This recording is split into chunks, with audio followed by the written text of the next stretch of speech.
Their mother disappeared for 32 years. Then, one day, they saw something shocking on TV that made them burst into tears. For over 3 decades, the Brown family lived with unanswered questions about the fate of their beloved Myrtle Brown. In 1990, Myrtle disappeared while visiting friends in New York City, and her fate remained unknown until a chance encounter with a television special on cold cases in 2022 finally brought the answers her family had been seeking. Myrtle Brown was 35 years old when she vanished. She had been visiting a friend in New York when her purse, containing her epilepsy medication and identification, was stolen. Feeling unwell, she informed her family that she was headed to Kings County Hospital in Brooklyn to get a medication refill. She ended up going by herself, Myrtle's daughter, Ebony Brown, recalled in an interview with NBC. And then that was the last moment, we ever heard from her. Despite the family's efforts, including visiting local police stations and hospitals, Myrtle seemed to have vanished without a trace. For years, Ebony, who was 13 at the time of her mother's disappearance, grappled with uncertainty and grief. "I never thought she passed away," she said. "I thought maybe she just wanted something different, maybe out of life. I didn't know. To be honest, I was just confused and sad." The family endured 32 years of uncertainty until Myrtle's brother, Robert Brown, happened to watch an episode of NBC Nightly News with Lester Holt. The program featured a segment on the cold case squad at the New York City Office of Chief Medical Examiner, managed by Dr. Angela Solar, Assistant Director of Forensic Anthropology. The team oversees approximately 1,250 unidentified person cases, many dating back to the 1990s.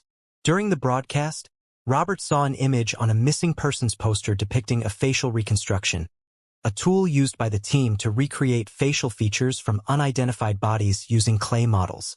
"I saw a young lady that could be or could not have been my sister," Robert recalled. "And I said to myself, wow, I wonder if that could be her." Moved by the possibility, Robert and his wife contacted the medical examiner's office. Dr. Solar and her team immediately began reviewing records of unverified unknowns, cases involving missing individuals whose identities had not been confirmed. "I took a look at the reconstruction and noticed, okay, I'm probably looking for a middle-aged black woman," Solar explained. "It all matched with what the family was telling us, and we were also informed that she went missing in May of 1990. So I knew exactly where to start my search." Over the next 2 months, Solar meticulously reviewed records dating from May 1, 1990. Eventually, she found a presumptive match to Myrtle on May 17, 1990.